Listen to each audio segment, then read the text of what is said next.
Hej og velkommen til Matematik med 2 M'er. Woo! I dag skal vi bevise funktionen, eller ligningen, af mærke af x er lige nu funktionen af x. Sådan der. Altså at a areal er en samfunktion til funktionen. Yes. Det vi gør ved at vise et, kan man se her? Ja. Areal vi har her, betyder ikke.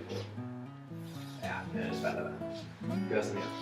Det kalder vi for, delta a her. Og det areal vi har på den her funktion mellem en x-værdi og en x-værdi plus en tilvækst. Så ja, vi markerer her. Og heroppe, Nogle y-værdier. der har vi fx Plus delta x. plus delta x. Og nedenunder på den. Der har jeg bare fx. Okay. Og Yes. den her bevis tager udgangspunkt i tretrinsreglen. Så ja, det første vi lige vil gøre, det er at vise, at hvordan AS AS er lige med delta a delta A. over delta x, som er lige med Det kan vi reducere. Eller skrive om. A. Selvfølgelig. i x'en plus delta x. Ja, sådan her. Ja, så slut. Minus ax X'en, ikke? over Det viser, at vi har en tilvækst her. over Over delta x. delta X. Ja. Det er så en reducering. Det er reducering af det der. Ja, lige præcis. Nå, Ja. og næste skridt. Næste skridt.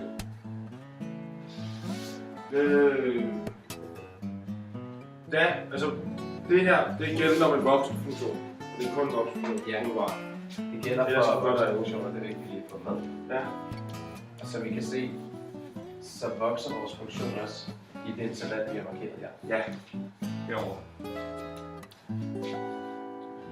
I en voksende funktion Ja, må det derfor gælde, at fx gange delta x fx gange delta x. Således er lige med eller mindre end det er mindre end lige med. Så det er delta a, delta A. Ja. A. som er lige med eller mindre end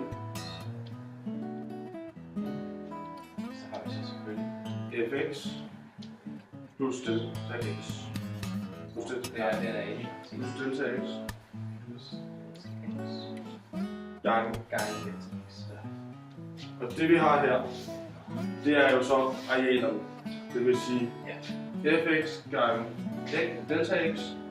Så er ja, så beskriver Vi skriver arealet af den her lille firkant, vi har her i firkanten. Ja. Hvor at den for x plus delta x beskriver så det store areal her.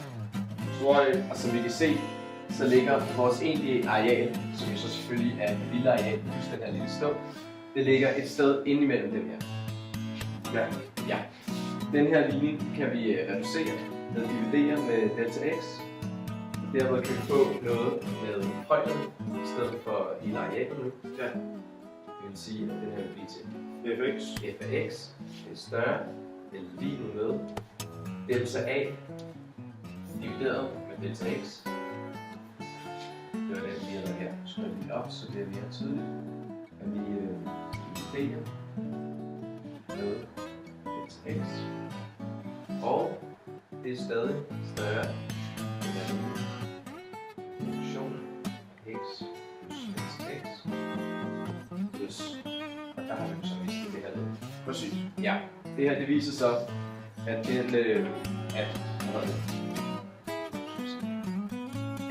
den her højde, egentlige højde på den her funktion, jo så ligger også et sted imellem de her to højder, vi har fået, de her to funktioner for de to x-værdier, vi har. Ja. Ja. Okay. Ud af det der, Ja. kan vi jo så komme videre til, at hvis delta A divideret med delta x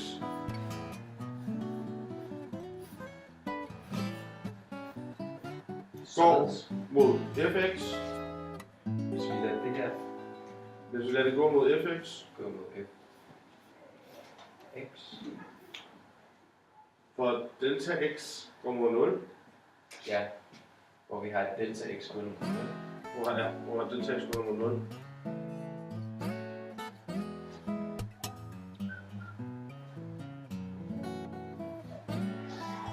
Det vil altså sige, at hvis du har delta x, der går mod 0, det vil sige mod x, Vi lader den her værdi, som er x plus noget ekstra, vi lader det her ekstra gå mod 0, så det bliver så småt som muligt.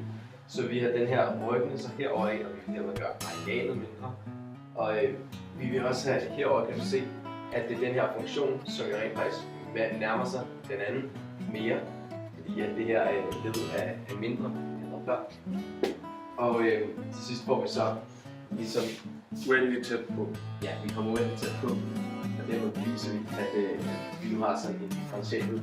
Den, og vigtigt point er, at den vil følge med som mellem. Ja, lige præcis. Den ligger jo mellem de her to punkter, Ja. så den bliver knippet ind imellem de her to fine små punkter, og dermed får vi så bevist, at det differentierede areal er lige med den her funktion af x, en funktion, som vi nærmer os uendelig til. Det er det, vi kan udlede. Og sådan Ja. har vi bevist, at Og man kan ikke se godt sådan en streg, men det gjorde det alligevel. a mærke x er lige med fx. Skal vi gå det? Ja, det